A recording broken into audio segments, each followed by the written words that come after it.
Hi, I'm Tim Sales. Today we're going to be talking about network marketing success.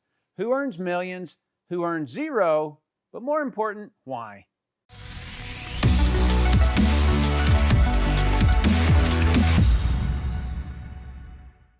Okay, so this particular video was inspired by an interview that I watched concerning investments, stock investments.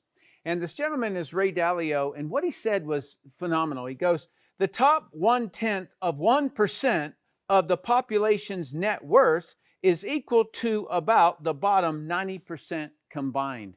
I'm going to illustrate this.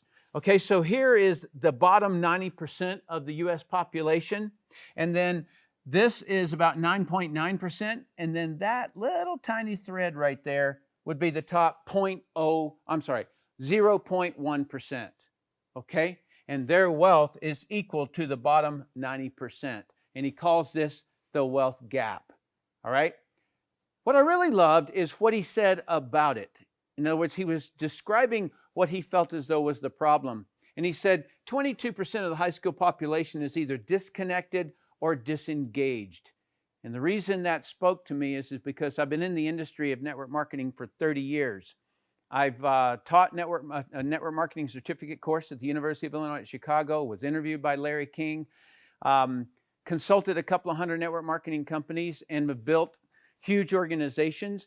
And so for me, I've been involved and very deep in it, and this nailed it, because it's the same thing that I've seen in the network marketing industry. So what I want to do, if you really do want success in network marketing, I didn't glaze over the top of this topic, all right? I really drilled down into it so that you can really get a conceptual understanding of what it takes, okay? So let's dive in. So this right here is a grid that I created, and let me walk you through the levels here. Okay, so these are the columns I'm going to be talking about. This is the ability, right? Everybody knows that there are some people who are bad at network marketing and some people who are elite, and there's levels in between. And if we were in school, the grade would be an F student would be bad, a mediocre student would be D, good student C, excellent would be B, and an elite would be A, okay? And so then over here is this column that I created called relationships, which is basically what does this person do to their relationships. And this is their activity level, this is their knowledge level, and this is the generalized income in that particular category. So let's run through these real quick. So your bad student is unprofessional with relationships. They damage the relationships. They state falsehoods. In other words, they lie, or they make income claims, or they make product claims. They're likely to spam people either by email or by phone or on social media, things like that. That's where you typically see that behavior. The activity level is very low, sometimes sporadic. Their knowledge level is low, and they don't make any money. They lose money, in fact. And they are the ones that typically end up on like 60 Minutes crying and playing victim because they bought inventory and couldn't sell it and they were stuck with it, and poor pitiful me kind of a thing. Those are the people who are typically in that scenario. Let's go to the second one. Your mediocre, your D student, is mostly unprofessional. They harm relationships. This is damage. This harms them. They cause an awkward strain. That's the person who sits at the Thanksgiving dinner and won't shut up about their program, right? And that conversation that just continues and continues, it creates a strain and an awkwardness, and then the other person doesn't want to be around them anymore. All right, so that's typically what happens in that scenario. The activity level is low, they complain a lot, and they provoke trouble. Okay, so it's this particular group that I've noticed, these people are not connected enough to cause problems. These people are connected enough, and so they're the ones that are always going to be pointing to problems, right? So the elite people solve problems, and the D student is the person who's always pointing out problems. They're the ones that are going to point out a typo, right, on a website or something like that. Knowledge level is low. They lack certainty. Okay, this one is a big one for me because they don't know the difference between a pyramid scheme and network marketing, And so they themselves are not even certain about it. They're not certain about their company. They're not certain about the products. They're not certain about a comp plan. So that's what they, in essence, emanate to other people. They can make, and I was generous, they can make up to about $10,000. The next level here, your C student, is going to be frequently professional, good activity level, good knowledge, and they'll make up to about $75,000 a year. Your excellents are mostly professional, high level of activity, high level of knowledge, and make up to about $250,000. And then the difference here of the elite is they're always professional, very high activity level, very high knowledge level, and they make millions. I'd love to know what your experience is. If you can just drop a comment down below and tell me what you think about this. Have you seen the same thing that I've seen? Or maybe if you've seen something different, please put it in the comments down below. All right, so this is great and everything, just to kind of look at it and say, huh, that's interesting. But what I did is that just like what Ray Dalio did, what he did is that he was trying to come up with why. And I have a correlation that I'm going to drop on this side of the screen here, that over the 30 years, I've been able to accumulate this interesting correlation. Let me show this to you. I named it training interest, and it's because I'm typically the trainer in the scenario, right? But you can view it from that you're the trainee as well. So what I'm always looking for is, how interested is the person in training, right? So if they reject training, then they can't get better. But if they absorb training, if they take it and they really study it, then the outcome is quite different. And so on your bad student here, they have no interest. They don't train. Okay, you send them training, they don't do it. You ask them to come to an event, they don't come. The mediocre, they have a low training interest and they complain about training. Remember, these are the ones that provoke trouble. Well, they complain about training. Oh, well, that trainer, that speaker wasn't any good. Or that, it was too long. Or it was too hot in the room. Or whatever it is. They're constantly distracted. They're the people who are on their phone during the training. Or they're not even in the room. They're in the, outside at the tables out there. And they're just hobnobbing with everybody and, shooting selfies and things like that. So if you send a contact something, they'll say, well, I watched some of it. Okay, they won't watch all of it. They don't have the time to do training. And then in that case, the upline must bypass that person if they want to try to salvage the team underneath the person, if they do bring someone in. Okay, so the good person, they have good interest, but it's one-way training. And what I mean by that, they don't relay the information to their team. They just receive it. And they won't rehearse. Okay, so that's a fundamental thing that I've seen that keeps a person under that 100K, is because they don't rehearse, they don't refine, they don't take that content and then say, okay, so I heard it, but now let me see if I can write down this and then get on the whiteboard and sketch it, right? So that's what a person does when they rehearse. And then the excellent people who make $250,000, they're going to rehearse it until they get it right, okay? And which is very good, and it's the reason they make great income. The people who make millions, they're extremely highly interested in training, right? They're obsessed with it. And they rehearse it until they can't do it wrong. And so they're going to sit up there and keep on doing it and keep on doing it, rehearsing it until they've got it cold. They know it. There is no doubt in their mind. And that's the person who comes across with that certainty. All right? So if you were to just take a look, and this should be pretty obvious, but let's say you have 4 students who go to a school or show up in a training. One person comes there and they're there, and that's all. They're there. Okay, so they're sitting back, they watch. They're more interested in what's going on over here, and somebody starts opening a candy wrapper, they're over there looking at what they're eating, and so they're just kind of disconnected, just like what Ray Dalio said. They're disconnected. Then you've got your second student, and that person is engaged. They're there, they're watching, but they don't do anything with it.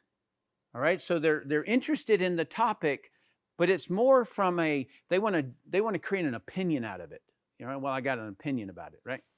And then that next student is the person who takes notes. They, they like think of it in terms of like how they can apply it. And then that other student, that last student, and that's going to be the person who's going to make millions. That's the person who doesn't stop at that training. They're going to take their notes back and they're going to break it down. And then they're going to implement it into their own business. They're going to work with it and, like stretch it this way and stretch it that way and try this and try that. And then look at their outcome and kind of debrief on what they need to do better. And then they keep on with iterations of that until they nail it. Okay, so that's the fundamental about what happens to high school students that go on to be billionaires or millionaires, and the other ones are the ones that Ray Dalio was talking about, right? The 22 that are disconnected or disengaged. And so it's not any different in network marketing. And so what I want to do is walk you through something here, because it's very important to me that you really get your hands around the discovery of all of this, all right? Like, how did this come to be in my world? Well, first of all, I want to talk about this concept called the why. Now, most people, when you talk to them, they'll say that the number one most important thing is your why. And I've heard it said, if your why doesn't make you cry, it's not going to motivate you, or something like that. And that versus training interest, which is what I just talked about. Well, my background before was I was in the U.S. Navy Spec Ops in the dive team, and I've seen people drown. Okay, so was it lack of why? I don't know if you've ever held your breath longer than you thought you should. But there's a communication from inside your body that says, you will find air, right? And but sometimes it's not enough. Why not? Because training.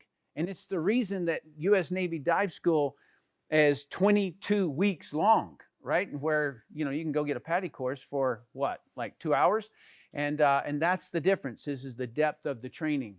And so that's the reason that for me, it's not why. Why is involved, no question about it, because you got to have a why in order to even be interested in training. But you have to get the training, all right? In high school, I was literally, all right, this isn't generalizing, I was literally the dumbest student in the class. All right, and I knew that because the teacher reminded me of that every test I ever took. I remember this one time where I had a grade of 60. You had to have 69. No, 69 was fail and 70 was a pass, and I had a 24. Okay, that gives you some kind of an idea there. I was a disconnected student, no question. All right, so right out of high school, I went into the U.S. Navy. I went into boot camp, and they kind of recruited us in. The Special Operations Group were recruiting from the pool of people who were in boot camp. And so we had to march into this hangar, and we watched this film, and man, were they beating these guys up, all right? And they talked about it. And Spec Ops is made up of Navy SEALs, explosive ordnance disposal, and Navy divers, deep sea divers. And I remember sitting there and just the boldness and the look in their eye, like they had such certainty, they controlled their world and there wasn't any question about it, right? And I wanted that. Okay, so that lets you know that yes, why did matter, no question. But for me to want that, man, it was so out of my league, right? Like that was, there's no way.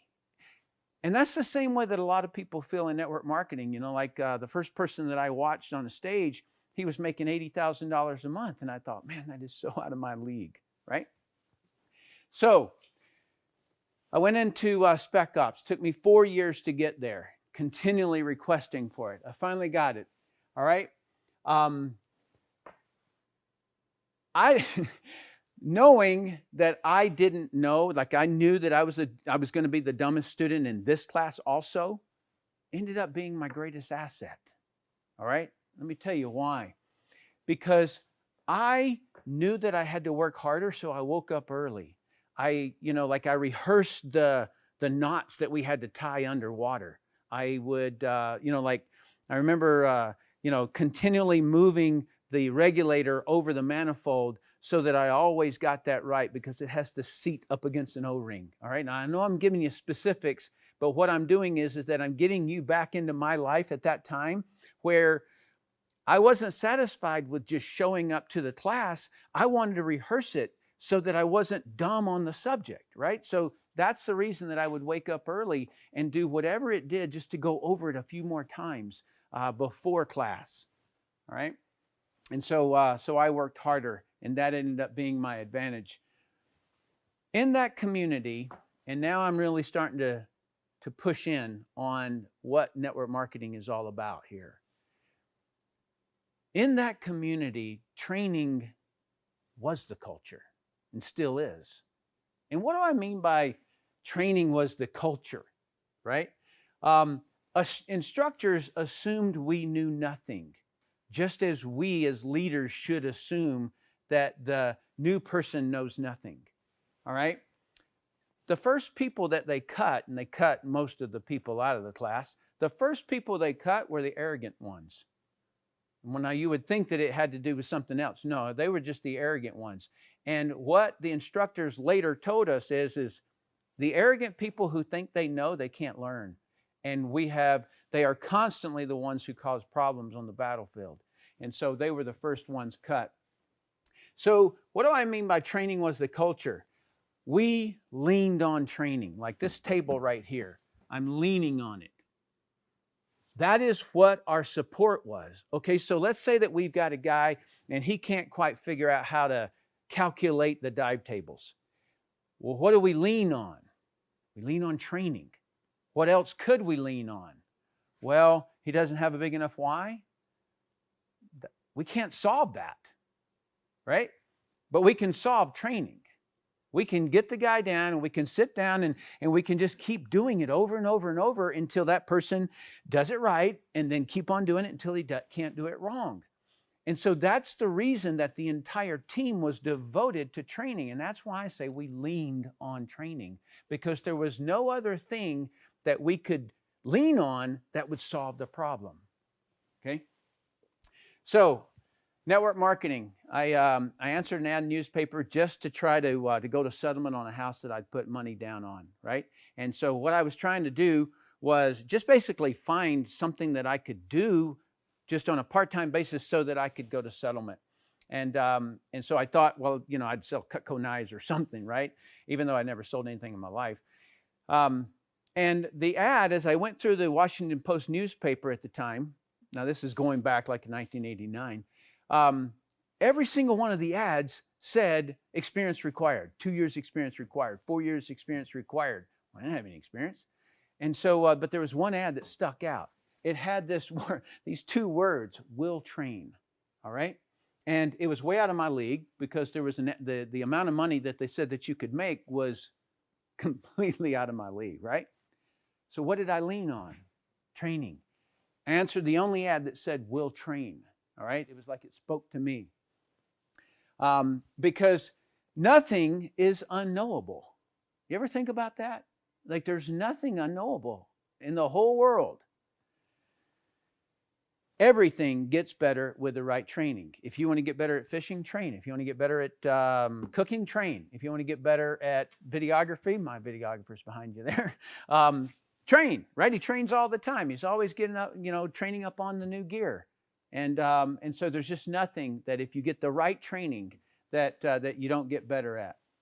And now with this, I also have to kind of warn you a little bit. Training is relative.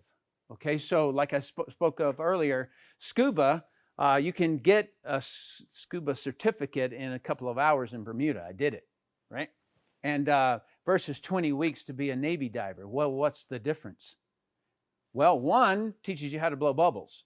The other one will teach you how to save your buddy's life. He's going to teach you how to, detect exactly what's going on when a person might have some sort of problem coming up after diving, and how to saw your way out of a kelp bed or whatever it is, right? So we learn all those things.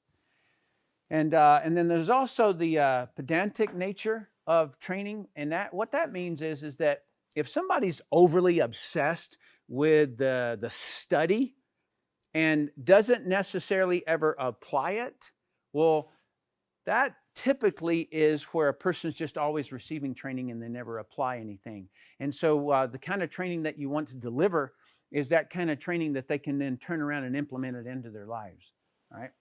And so then, so this channel that I'm doing right now is to basically share with you what and how I do all of my training. All right, so that way, and I've created a 6 to 7 figure income for the last 27 years. All right, so do me a favor now. This whole thing was a concept so that you could really grasp the deep understanding of why training interest is the only thing that you really in network marketing can lean on. That is what the culture should be around, because I don't know anybody who shows up and who's brand new in network marketing and can do it without some training. All right, in fact, some really good training. And so I was fortunate. Somebody kind of scooped down and helped me, and then I climbed and climbed and climbed to every person that I could find who had really, really good training. And then I implemented some of the same techniques that I got from the military. So what my plan with this training is that I'm going to go through, these are like series that I'm going to be doing. And this by no means is all of them. It's just what I wanted to just share with you, what I'm going to be covering. So the first one is kind of stop the noise. This is the stuff that, number one, can hold back a distributor if they're uncertain about any of these things, like a pyramid scheme, Ponzi scheme, whether or not it's legal, is it ethical, is it professional, things like that, right? So that's just stop the noise. It's kind of what we do day to day with prospects. And so that's number one. Number two is to understand network marketing. I did a training one time with a group of leaders in a company, and it was very interesting to me. They really didn't know what network marketing itself was. They only knew what their company was, and so they had no idea what network marketing actually was. And so, and if you don't know what network marketing is, you can't differentiate it from a pyramid scheme or a Ponzi scheme or an illegal network marketing company or a legal one, right? So, so that's understanding network marketing, and then I'll get into then after that part, because these are the day-to-day actions, and then this is building. How do you build? Right? So I have something called the training runway, where you got to have the right timing to where that you train them enough so they don't plow into the wall. But you've got to get them to flex their wings a little bit to take flight, right? If the runway is too long and they train and train and train and train and train, they'll never get out of that as an occupation. So they'll be professional networkers who never make a penny. And then just like what to do, and then what are my daily actions, right? So like I have had the same daily actions for around 29 years. Then so they really, really are the daily actions that make money. And then generating leads, what to say it, how to follow up, and then how to start new reps. And then of course there's leadership.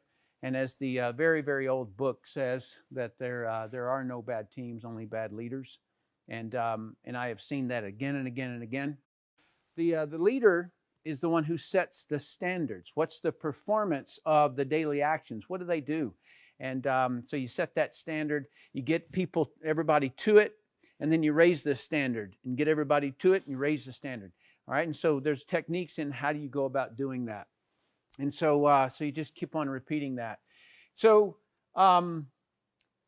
this is what I'm going to be covering. If you have training interest, then I highly recommend that you subscribe to the channel. When you hit the subscribe button, also click the little bell so that you get notified when I come out with new videos. And then most of all, I really want you to comment down below. Give me subjects that you want me to cover, because I love those. And then I like to read like what you thought of different parts of what I covered here, because it helps me articulate it better next time or whatever. So regardless, I so appreciate you watching the video. I look forward to seeing you in the next one.